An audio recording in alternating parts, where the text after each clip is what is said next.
अस्सलाम वालेकुम, welcome back to Direct Impact. अगर आपने अभी तक इस चैनल को सब्सक्राइब नहीं किया तो जल्दी से इस चैनल को सब्सक्राइब करके बेल आइकन दबा लीजिए ताकि आने वाली लेटेस्ट अपडेट्स और ड्रामा रिव्यूज़ सबसे पहले आप तक पहुँचें। ड्रामा सीरियल निकाह में हमने देखा कि जावेद साहब फिर कहीं चले जाते हैं और उनके बच्चे जो हैं, जब उनको पता चलता है कि एक दफ़ा फिर से वो घर नहीं पहुँचे तो वो बहुत परेशान हो जाते हैं और उनका यही ख्याल होता है कि शायद वो कब्रिस्तान ही गए हों। लेकिन जावेद साहब का कब्रिस्तान में इतना ज़्यादा आना जाना कुछ स्नैचर्स की नज़र में आ जाता है। इधर महरीन की खाला शाइस्ता लोधी को लेके इनके घर आई हुई हैं और वो महरीन का कमरा देखने की ज़िद करती हैं तो वो उठ के चली जाती हैं उसके कमरे में। तो पीछे से हुस्ना फुप्पो जो हैं वो शाइस्ता लोधी से बात करती हैं और उनसे पूछती हैं कि उनकी तलाक़ की वजह क्या है और क्या उनका दोबारा शादी का कोई इरादा नहीं था, क्योंकि खामोश तबा औरत उस जहान दीदा औरत को पसंद आ जाती हैं। वो फिर अपनी तलाक़ की वजह भी बताती हैं और ख़ामोशी से बैठी रहती हैं, कुछ ज़्यादा बातचीत नहीं करती तो उनके दिल को भा जाती हैं। जावेद साहब अपनी बीवी की कब्र से होके जब बाहर आते हैं तो स्नैचर्स उनसे गाड़ी और मोबाइल छीन के ले जाते हैं और यहाँ पर उसकी खाला जो हैं महरीन से बातें करते करते जब नरगिस यानी शाइस्ता लोधी का ज़िक्र करती है और साथ साथ उसके ससुर का भी ज़िक्र करती है तो महरीन के दिमाग में ये आइडिया आता है कि इनकी नंद जो है उसकी भी शादी ख़त्म हो चुकी है, वो भी अकेली है, तो मेरे ससुर के साथ उसकी शादी हो सकती है। और यहाँ पे असद का पूरे ड्रामे में अभी तक इतना अच्छा रोल था, लेकिन इस एपिसोड में असद के किरदार ने बहुत मायूस किया। अली अंसारी और असद दोनों इस आज के एपिसोड में इतने ज़्यादा एग्जॉस्टेड दिखाए गए हैं। मैं मानती हूँ जावेद साहब का रवैया बच्चों को परेशान कर रहा है, लेकिन रिएक्शन ये नहीं होना चाहिए था जो आज असद का और अली अंसारी का नज़र आया। फुप्पो भी बातों बातों में काफ़ी सख्त लफ्ज़ जो हैं वो जावेद साहब को कह गई और आज तो इतना तरस उस शख्स पे आ रहा था जो उसका किरदार जावेद साहब अदा कर रहे हैं कि वो कोई जानबूझ के तो ये हरकतें कर नहीं रहे, ठीक है। वो बहुत ज़्यादा अपनी बीवी से अटैच थे और उस दुख की वजह से ये सब कुछ वो कर रहे हैं, लेकिन जितने बुरे तरीके से उनके बच्चे उनको बोल के जाते हैं, यहाँ पे एक दफ़ा फिर शानज़े की एक्टिंग ज़बरदस्त थी। और जब असद कमरे में वापस आता है तो उसकी बीवी पहले ही घर के काम कर कर के झुंझुलाई होती है, अपने हस्बैंड के साथ बदतमीज़ी करती है, बजाय इसके कि अपनी बीवी को सर्जिश करता वो बीवी से फिर एक्सक्यूज़ करना शुरू कर देता है, ठीक है। मुझे लगता है आजकल ये एक ट्रेंड है कि कोई भी गलती की हो या ना की हो बस बीवी से माफ़ी मांग ली जाए। खैर बहरहाल इस ड्रामे में तो ये चीज़ बहुत ज़्यादा नज़र आ रही है।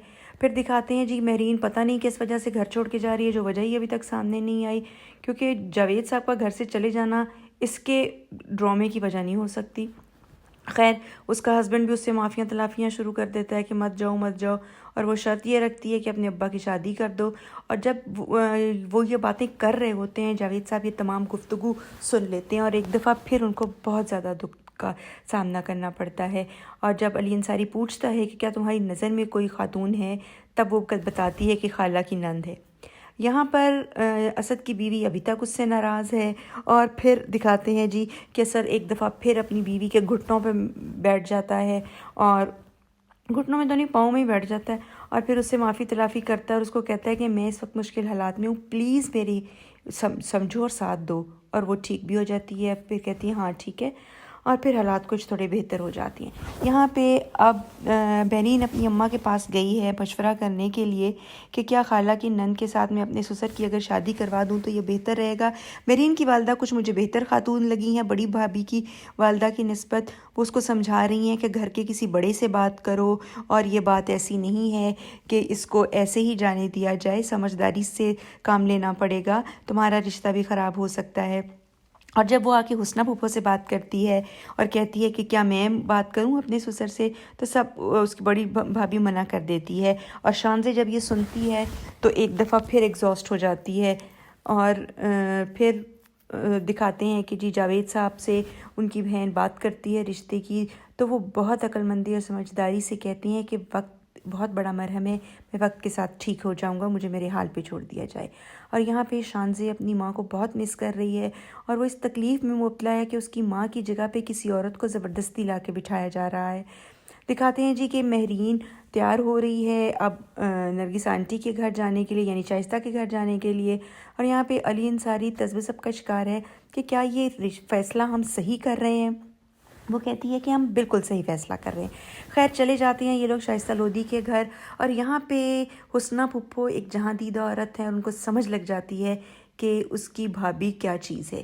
اور جاوید صاحب اپنی بیٹی کو فرینڈ سے بات کرتے ہوئے سن لیتے ہیں کہ وہ نئی ماں کو وہ مقام نہیں دے پائے گی.